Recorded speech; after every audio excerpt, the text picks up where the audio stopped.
couple you're getting ready to hear also shared during the Don't Settle Challenge, Stacy and Maceo Harris.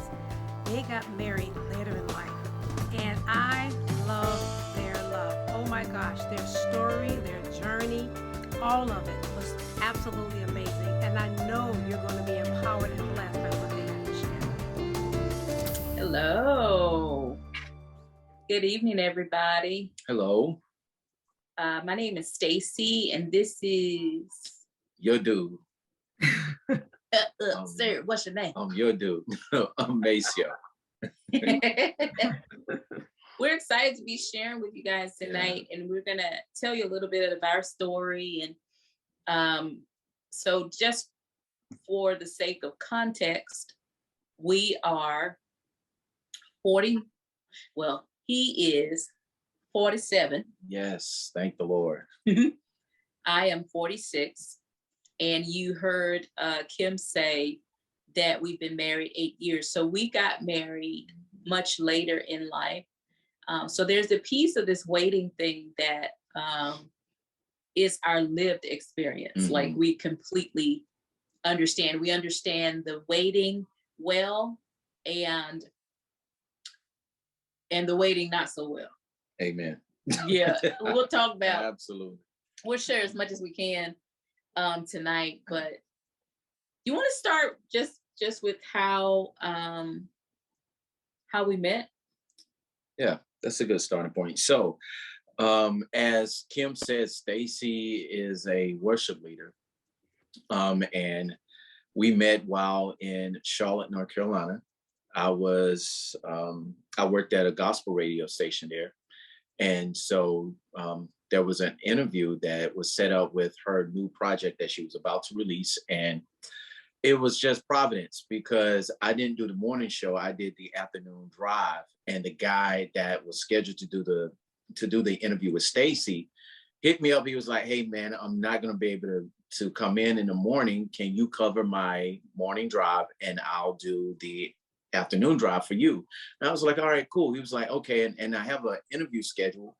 It's with Stacy Joseph. You know, at that time he said from Israel and New Breed. She's here in the Charlotte area. She's going to have a listening party the whole night. I was like, "All right, okay, well, cool." Wait a minute, you said it was Providence. It was yes, it was Yes, indeed. Whatever. Come on, Providence. It was Providence that that he did not do the morning show that morning, and that it was me because he was married. He was married with 4 kids, so he wasn't looking.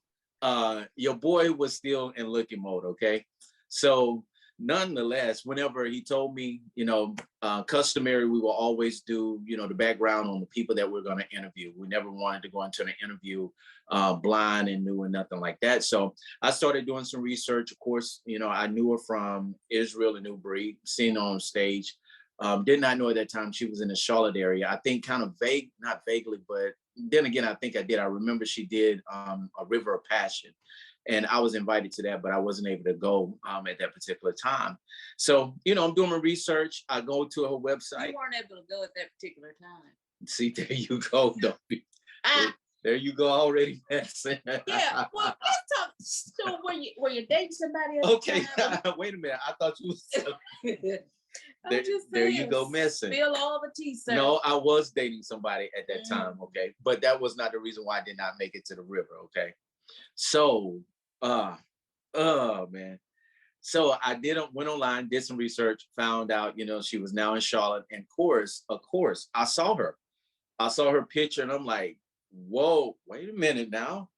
Boy, this girl is fine. Like, I need to find out whether or not in her little bio section down at the bottom, if it's going to say Stacy currently resides in Charlotte, North Carolina with her husband, or if it was going to mention anything like that. And so I did. I read all of her bio, went down, and it didn't say it. It just says Stacy lives in Charlotte and attends the name of the church that she was attending at that time. I was like, all right, bet. So I started doing I was still doing some research, y'all, and this is like real talk. Israel and New Breed came out with this project called Kingdom. You remember that? Yeah. The project you guys had on it had a yellow background to it. Yeah. Okay. This is real talk, y'all. So I remember, again, I work at a radio station, so that I got a chance to see the music that would come through and that was coming out. Well, Kingdom was releasing this project, and we got a copy of the project. I'm looking at this front cover, and there is New Breed, right? This whole project was about New Breed. And there was this little short girl that was standing in the middle, and she was just kind of like posed like that.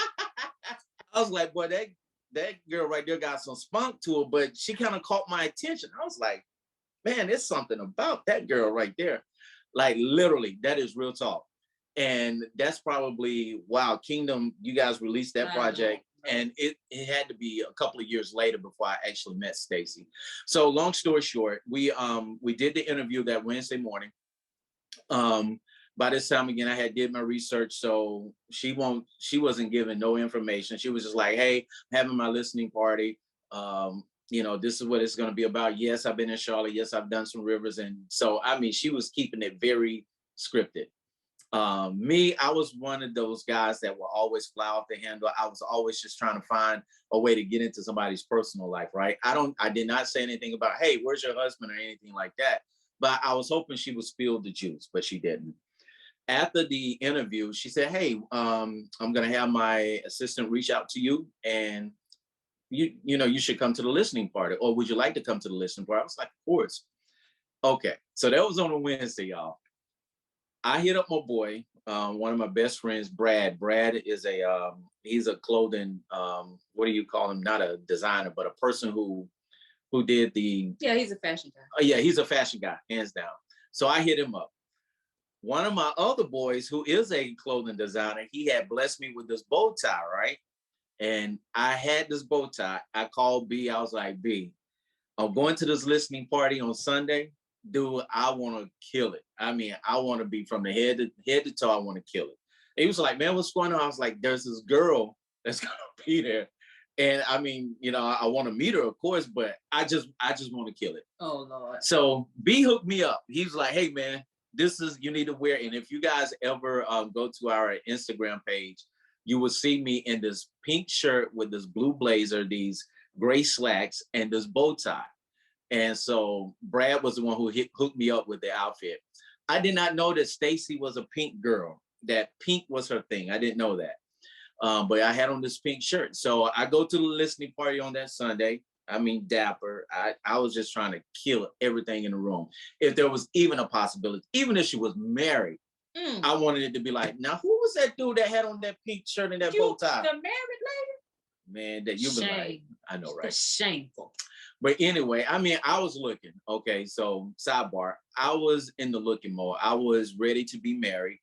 I was ready to have that life partner. I mean, not just a life partner, but somebody I can do the rest of my life with. I was ready. At that time, I was 37 years old. I had gone through a couple of dating experiences that were, somewhat long.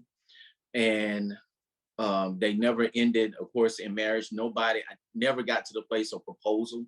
The one that almost did, right around that time, things just happened and we decided that this isn't it. So that Sunday night, I met Stacy, first time, face to face. She paid me no attention, y'all, like absolutely no attention. I'm like, wait a minute, girl. So I walk in and there she is. And y'all, again, whenever I saw her, I was like, God almighty. She was killing the room. I mean, she was killing it. I'm like, this girl is bad. Like, oh God. So her assistant said, hey, well, why don't you take a picture with Stacy? And I was like, sure. Stacy was taking a picture with somebody else at the time. And whenever they left, I went over and I said, hey, Maceo, and listen, she did me just like this. I said, hey, I'm Maceo. She was like, hey, nice to meet you. Her assistant had to tell her, hey, this is the guy from the radio station. Well, yeah, I mean, I didn't know. I'm like, girl, we just had a killer interview. And now you're going to be like, you don't know. A phone interview. But still, Okay. I know I knocked the interview out of the park. Okay, so after Fast forward, sir, talk a lot. So after that, after we took the picture, and by the way, that when they say a picture is worth 1,000 words, guys, that one picture captured the moment to where we are today. it captured it. Mm. So they said, hey, why don't you, they took me on the inside where the event was going to happen. It was like, we're going to sit you up front. I said, I don't want to sit up front. That was on purpose because I wanted to scope out the room. I wanted to see if there was any competition in the room. I wanted to see what kind of brothers, how they were going to maneuver whenever they saw Stacy, whatever. Okay, can you remember where you are? Can you I hold don't that remember thought that. for a second? Okay, so what is interesting about this, and May said that when he met me, it wasn't even that. I met him while things were going on, right? So I'm trying to take pictures with people as they're coming into the room and all of that. But I think what's interesting to note here, he said, I was ready to be with someone. And as you hear his language, as he's talking about being at this event and meeting me and all of that, there's a surety there. Like, I just want to get to know this girl. It was not a, not a little flaky Oh, no. kind of thing. Like, he really came out like a thoroughbred. Like, and it actually kind of caught me off guard because I was like, whoa. Yeah. Because he was real. When he says he was ready, he was ready. And that's one thing to know, that when a guy is ready, you will know it. Absolutely. We will make it. Will make it known. You're absolutely right. And I'm really am going to fast forward this now. So I sat down, Stacy got on the stage singing, and I mean, just doing her thing. And of course, I was still just mesmerized by how beautiful she was. And then the singing part came later, right? And, there was some people in there who I could tell that was interested. Finally, I found out after our relationship was solidified, I was like, hey, what about this dude right here? And she was like, yeah, but I was like, what about this? It was like three of them. Three of them jokers up in that Jones. And I was like, oh, yeah, he really likes her. But anyway, so after that night, I knew her pastor. He and I, had known each other for a number of years, and we had talked. He was like, hey, it had been years since we last talked. He was like, hey, man, so what's going on with your life? What's happening? And I'm thinking he's asking something about ministry. And I'm like, hey, well, I'm still ministering here and there. He was like, nah, man, are you married? Do you have any kids? Like, what are you doing? I was like, no, I said, but I saw somebody tonight that I am interested in. And he said, who? I said, Stacy. Oh, man, why don't listen? Call my secretary, set up a meeting. Let's sit down and talk about it. And I was like, yes, an inroad. And then there was another pastor friend there, who's a dear pastor friend of ours. I didn't know that he knew Stacy. And so when he saw me, he kind of had the same question. He was like, man, what are you doing? What's going on? I was like, nothing. He was like, are you dating or are you married now? I was like, no. I said, hey, I'm interested in Stacy. He's like, oh, Stacy is like a daughter to me. Let's talk about it. I was like, man, listen here. I got two people that I knew that they were people of integrity and they could vouch for her, right? And they can also vouch for me. So I will. Okay, so let's park there for a second. Cool. Because I do think one of the things that I think was leverage and for lack of a better word, good for our interaction is that we did have people that could vouch for the other person. And, sometimes that's not always the case, but it was leverage. Yeah, definitely. For us as we move forward, because the other part of this is he ends up meeting with my pastor. He's thinking they're going to be talking about it. My pastor's like, so did you call Stacy? Right. I'm like, what in the world? Yeah, he just came out. He just came out like that. So are you and Stacy gonna meet up or y'all gonna get together, whatever? And I was like, well, I don't know. And I asked him, well, is she dating? And I was like, yeah, but telling all my business. I'll never forget it. He was like, yeah, but I don't think there's anything to that. To this day, he never apologized for putting all my business out. So that was kind of funny. But after that, Stacy and I started following each other on, at that time, Twitter was a thing. And so we had arranged she asked me if I wanted to meet for coffee. I said, yes, I do. And guess what? I don't drink a lick of coffee. I don't drink coffee. So let's talk about the coffee thing, because that's interesting too. So we went for coffee, and during during our meetup for coffee,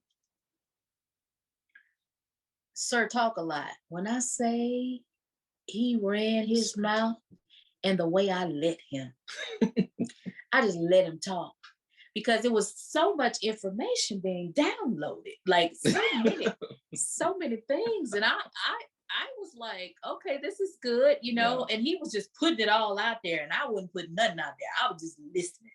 Yeah, the truth of the matter is that most men, whatever their intentions are, they have the tendency of coming in strong with that. And what I mean by that is my intentions with Stacy at that time was to be, I'm gonna put it all out on the table. I'm gonna give her enough information about me, truthful information about me, that if she decides that she never wants to talk to me again, go out with me again, it's gonna be based on facts, not on an assumption. Like, something about him ain't really. It wasn't gonna be that. She was gonna have whatever information she needed to make a solid decision about whether or not she wanted to see or even talk to me again. And that's where I was in my life at that time. You know, I had been hurt in a relationship, and I will also say I have hurt people in a relationship. But at this particular moment, I had been hurt. And so I just put all my cards on the table. I was like, man, after that right there, the next time that I find myself interested in a female, it's just gonna be out there. Yeah. And now the caveat to that is that you have to use wisdom with it as well, because I recognize Stacy was a safe place. Now, mind you, don't forget, I had two people that I held in high esteem that spoke of her, and that spoke of her worth and her value and the type of person that she is. And whenever I sat down in front of her, I found what they said about her to be true. And even by the spirit, I just sensed and felt she is a safe place. And whatever it was that I was divulging at that time, which it was a lot of information, I was giving her an earful. And I was just letting him talk too. I, on the other hand, was not giving any. She didn't give. And the truth be told, that happened in. So we sat down for that coffee, maybe like the last second, July, 2 weeks after the listening party. And then we started dating maybe like the second week in August, somewhere around that time frame. August, uh-huh. But we started dating in August, like officially. Even to that time, Stacy is like, when it comes to people that she's very close, not just people she's close to, but any information that you give to her, she's like Fort Knox. She's gonna guard it. Like, really, she will guard that. And to a man, that is like on 1,000. And so I will share with you, you ladies, be a woman that knows how to protect the interests of the person that you're connected with, whether it's somebody that's in a relationship, like a boyfriend, girlfriend, however you want to describe that, or even if it's like a confidant, somebody's coming to you in confidence. Be a person that knows how to guard that. You can be trusted, because when it comes to your marital relationship and an intimate relationship like this, a man being able to be comfortable to lay his head on your shoulder that's one of the greatest gifts, among some other things that I have with Stacy. I don't have to be the super dude. I don't have to be this guy that always have it all together. There are times whenever my tears hit her shoulder. There are times whenever she feels my weakness and I'm able to express my weakness, whether it's something that I feel that area I'm lacking in, or if it feels like I'm just missing the mark somewhere. I can lay my head on her shoulder and be confident in knowing it's guarded. It's going to be protected. And if anything, she's going to help me to gain strength in that area. So be a person that can definitely be trusted. It's very important to a man. So I do want to kind of go back a little bit, because that's the long version of how we do. Boo. But before that, though, so to backtrack, we met in July. Just killed out 20 minutes, probably. Yeah, we met in July. We started dating in August. He proposed in February, and we got married in September. And we always say, do not try this at home. Anybody yeah, like literally it happened like that. to do that. Part of the other leverage was that we were older. And I listen, I just kind of ascribe to, you need to live a little to know yourself, you know, when it comes to finding a mate. Because one thing in particular, especially when it comes to settling, it's easier to settle if you're not truthful about what you really want. I don't feel like I settled with Maceo. I had a semi list in my head, like of stuff that core things, like I wanted somebody who was big on family. I wanted somebody that I was attracted to. I wanted somebody that was saved, right? Like core things. I also wanted somebody that was older. Didn't get that, but you know. I am older than you though. Yeah, I was like 5 months. I have you by 6 months. 6 months. I mean, the Lord much answered older. that prayer. Yeah. But older in the spirit. Hey, Shabbat. You silly. Certain things, you know, that I kind of had in my head. And honestly, when we were dating, I wasn't really sure yet. He was sure before I was sure. And I had a conversation with my mom, and I was just telling her about it because I always thought I'd be married to some older guy, you know, like the VP of ExxonMobil or something like that. That was kind of like my profile person. And so I met this guy who was a great guy, but was still kind of in building mode, right? Sure. Yeah. And so when I talked to my mom about it, she was like, well, what do you like about him? And so I started to tell her, and she gave me the best counsel. She said, Stacey, at the end of the day, sometimes a good man just needs somebody to build with. And it's more about what you build together. And she says, if he has the core things, she's like, I don't think you should, you know, totally like dismiss that. And it was the best. Thank God for a wise mother, because it was really good counsel, and it kind of helped me to kind of lean more into the things that I knew were valuable. And God has done so much with us together, you know, and I'm so grateful for that. Sure. Okay, but before we got married though, that whole waiting part, Maceo probably dated more than I did. I didn't date a lot of people. And I was because of my travel schedule, I was a little leery of dating because I was never home. And the time that I did try to date this guy, it felt like so much work, you know, when the phone's ringing and I'm trying to get my bag off the bus. And I would be agitated answering. I was like, you don't need to put nobody through this. Like, this is not right, Stacey. Yeah. So it felt like more work for me, honestly. And so I didn't date a whole lot during that season where I was doing all of this traveling. And so a lot of my waiting part was spent, especially as an adult, it was just spent in ministry. Like I was so occupied doing the things that I felt God wanted me to do. Now, that doesn't mean there weren't any foul moves, you know, and I joke about this, but it's the truth.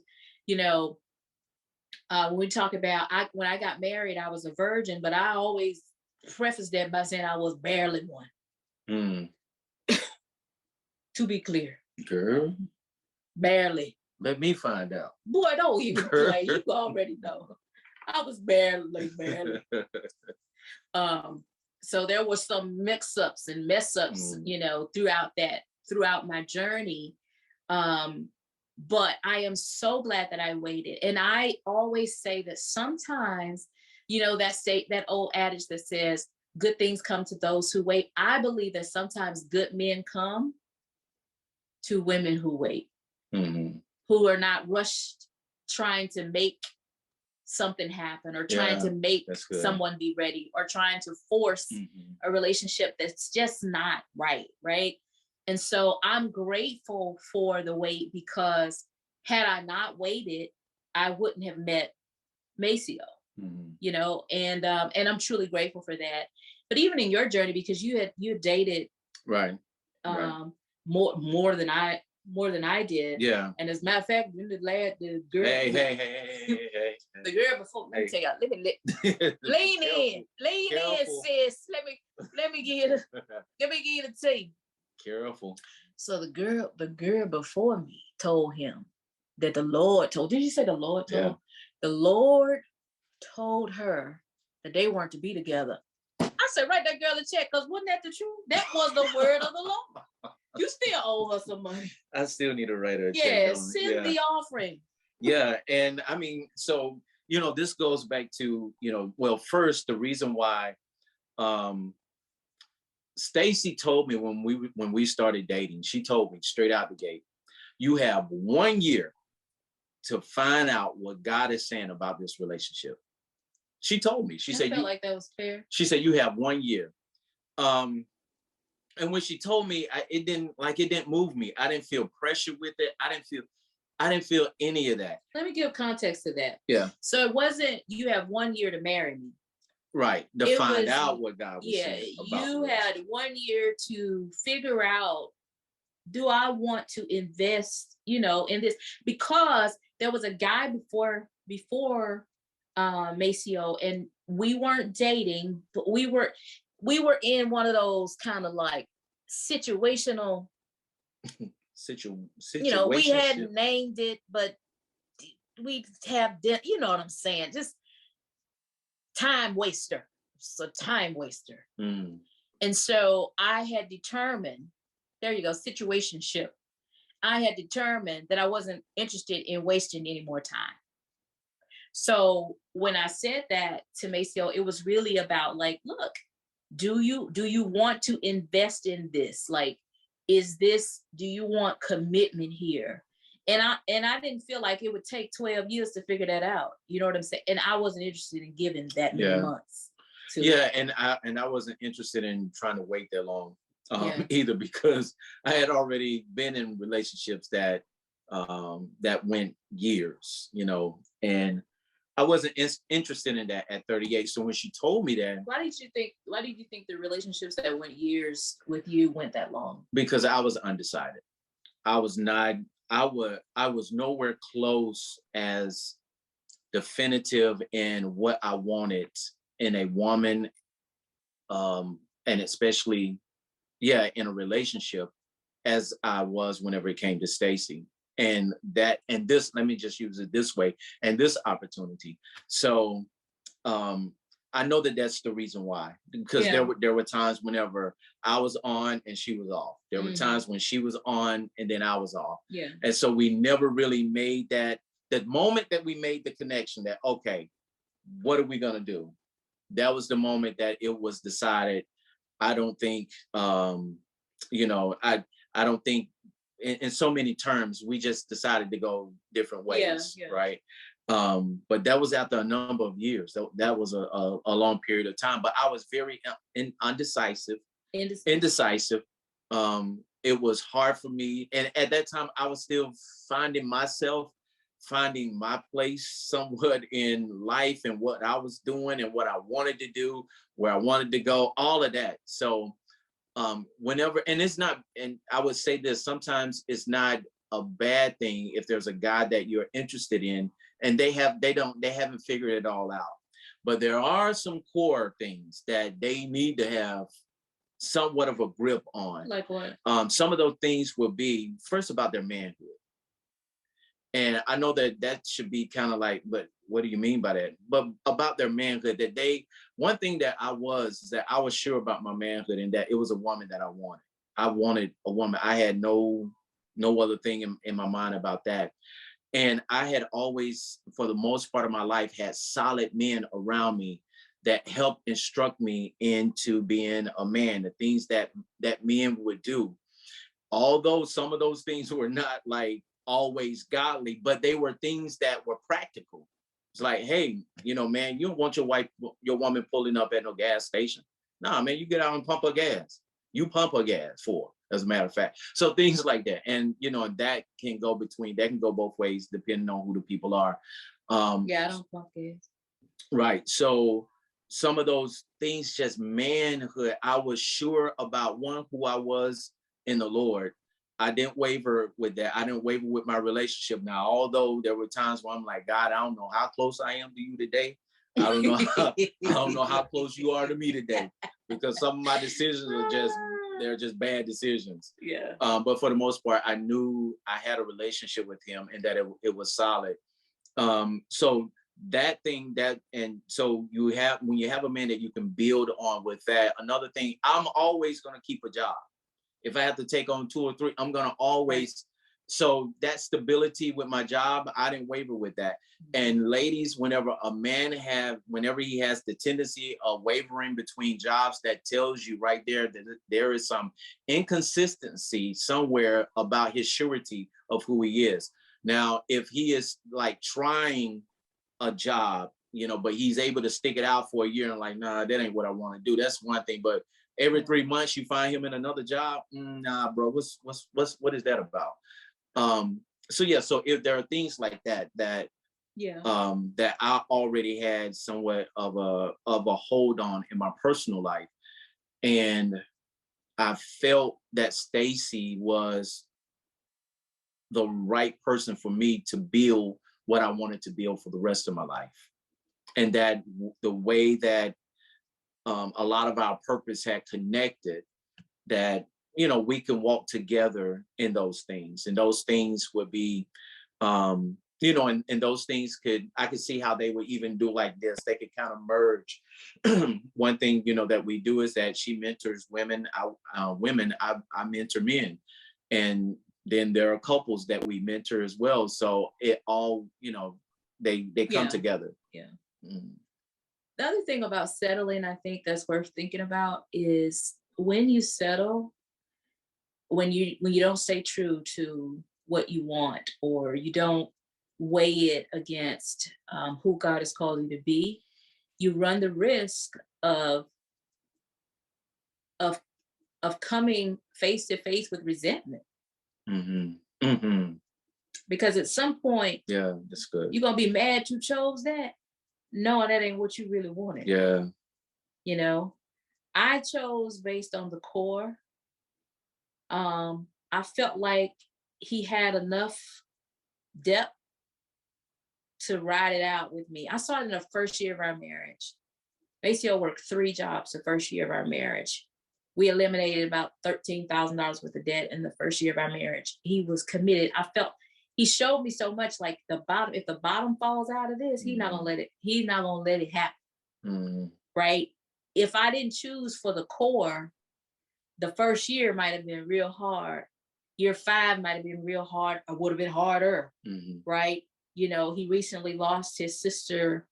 Mm-hmm. I mean, you don't know you're going to experience grief at year 7 or 8 of your marriage. So you got to choose well first. Like, you got to choose based on some substance, so that when life happens, because it's going to happen, you got something that will anchor you two, I know, Kim, we're way beyond our time. Y'all have been amazing. And I know the girls are just over there taking copious notes.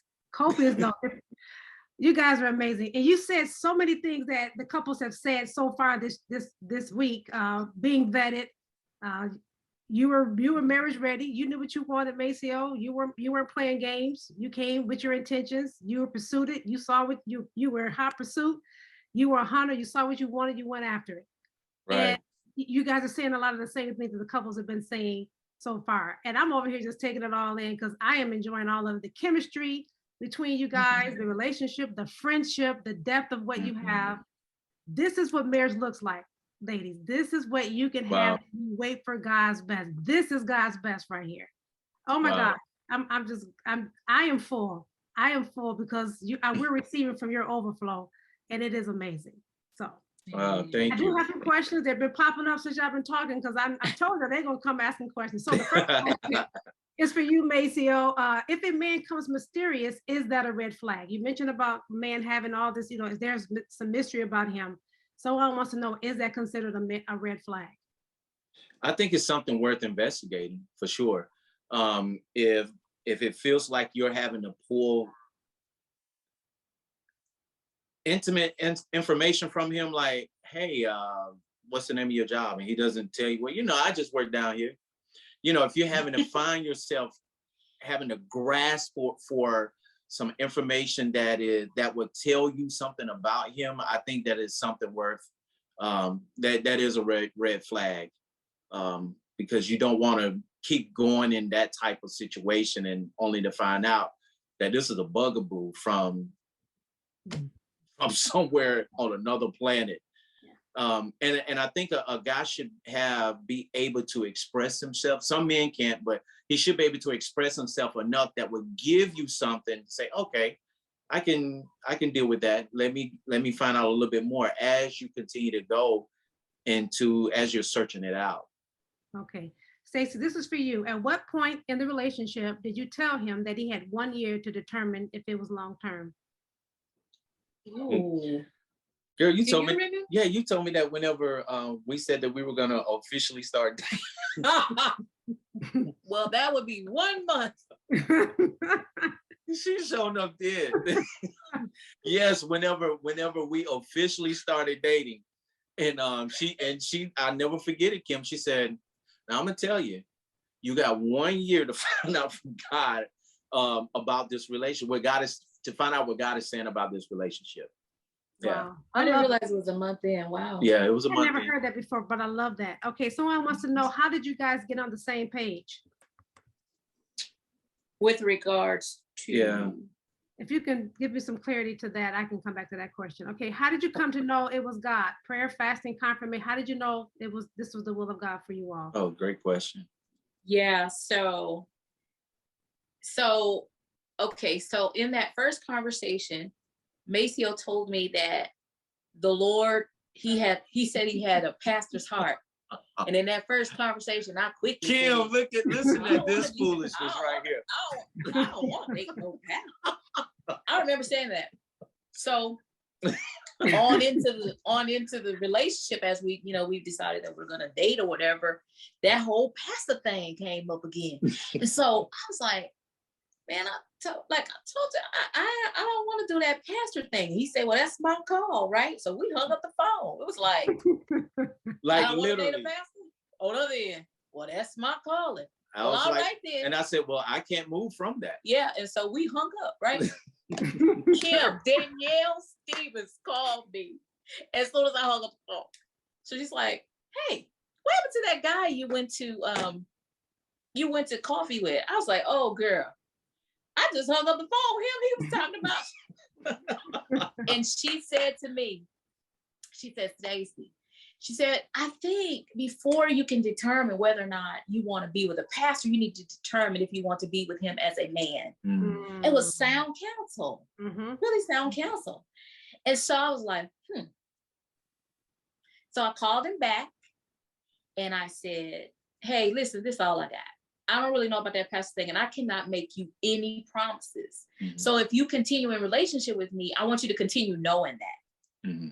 And he said, you're worth it. You're worth it. Mm-hmm. And so from there, we kind of kept along this, along this path. Now, y'all, he ain't pastor no church, but y'all, he pastor everybody he come in contact with. Like unconventional pastor, yeah. Yes, yes.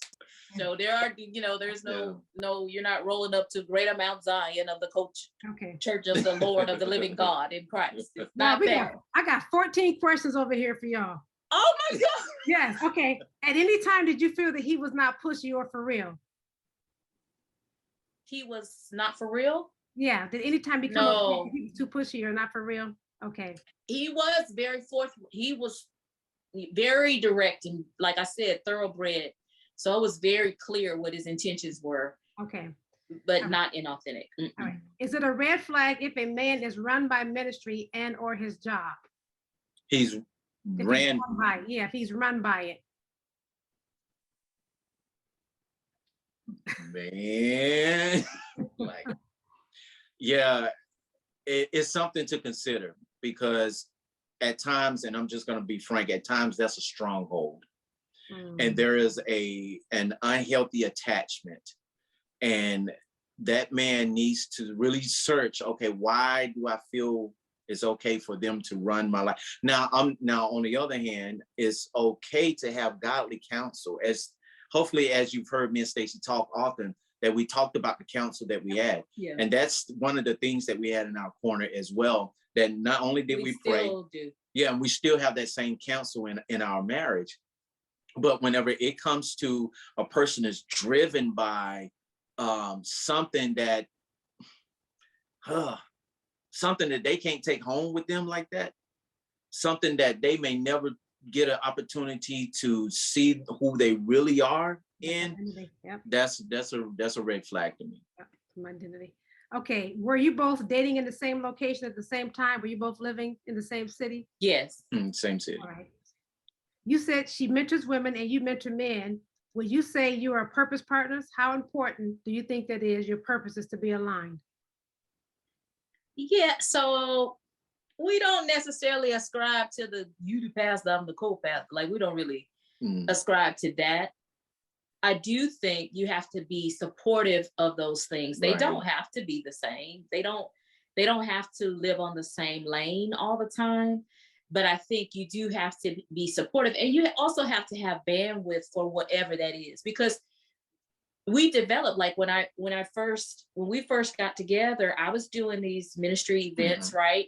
It just, the flow was nice. Like, you know, he's a man of prayer, he's a worshiper. So it just kind of worked together, but I had no expectation for him to get up on that stage talking about leading worship. Like, I don't know that we want that, you know? So I think purpose can look different. You know, sometimes it's this person is a business, you know, entrepreneur, and the other person is really a stay at home with the kids. But that level of support, staying at home with the kids, does support that entrepreneurship. So sometimes they look a little different, but I think they just should support each other. Okay. All right. So you mentioned that your mom meant maybe you can just marry somebody you can build together with. So this question is, what do you mean by build with? Was it just financial? What do you mean? What did you mean by that? Yeah, I think it's financial, but I also think it's vision. I think it's just life, you know. We have lived in 3 cities. And since we've been married 8 years, we have lived in 3 cities. Okay. And so we both have, we do some real estate investing. And so real estate investing was not a part of our marriage in the beginning. Right. So the vision for what we saw for our future, things we wanted to put our hands in, that evolved over time. And we have built this together. I wasn't doing it before we got married. So I think it's vision. It's certainly financial. Right. Let me tell you something. The thing I think that the enemy has gotten away with lying to people is about the value and the strength of partnership. Absolutely. If people really understood what could happen when you get on the same page with your money, unbelievable. That's a whole other topic. Right. Which is the reason why a lot of marriages don't make it, because of the money. Absolutely. Very, very and true. that was the very first thing that we attacked whenever we got, and really it was just a God thing. It was just God just leading us to do it. And that's, as Stacey said, we killed over $13,000 of debt in the first year. But we also sold in that year. We also, went on vacation and think, but we recognized that we needed to grab those finances, bring them things under control, and get on top of it, so that that's not a stress that we have in our marriage. Right. Awesome. Okay, one more question. This is the last question. How easy or complicated was merging your individual lives? Very good question. Complicated. Uncomfortable. It's complicated. Yeah, it was very complicated. And part of it was because our comfortability was in being single for so long. So we both had our own way of doing things. We both had our own houses. You know, we both really had our own life. Just and so then you bring that together, and you've been like rolling deep by yourself until you 37, 38. Come on. No, it was very, very difficult. And it took us a while to Find the flow. yeah, find the flow and Find the flow in the culture of our marriage. And I think once we found that culture, it helped us to uncomplicate it a little bit. And in that part, that culture being, okay, what it is that she's good at, what I'm good at. How can we make it both work? What she's good at and what I'm good at work for our marriage. well, even simple things like I was a single person. I liked my house a certain way. Maceo to this day lives in all the rooms. I pay for the all whole of house. All of them. Every room has some piece of him in it. A sock, a shoe, a pair of pants, a jacket. All right. He lives in all of them. And I got to the point where I said, this is his house too. And so I'm just not gonna sweat it like that much. But early on, honey, I'd be picking up like, can you get your shoes? Like, why do you have to take your whole jacket off? Like, why do you have to get undressed at the kitchen table when you come from work? Right? And I just stopped. I gave up. I was like, it's not, at the end of the day, it's not that bad of a thing. Listen, he lives here too. Yeah. Awesome. Yeah, pick your battles. Yes. Guys, thank you. Thank you. You're Thank you. welcome. Thank you. Thank you. Thank you. Thank you. This has been amazing. Wow. I've Thank you. enjoyed it. I can't wait to watch it and put it in the replay. I know the women are going to enjoy it. The ones who are here, I believe we're watching again, and those who didn't get a chance to will get to benefit from this very fruitful dialogue and conversation. I love it. I love your love. Thank you. Thank you. I love your love. I love your love. All right, we're going to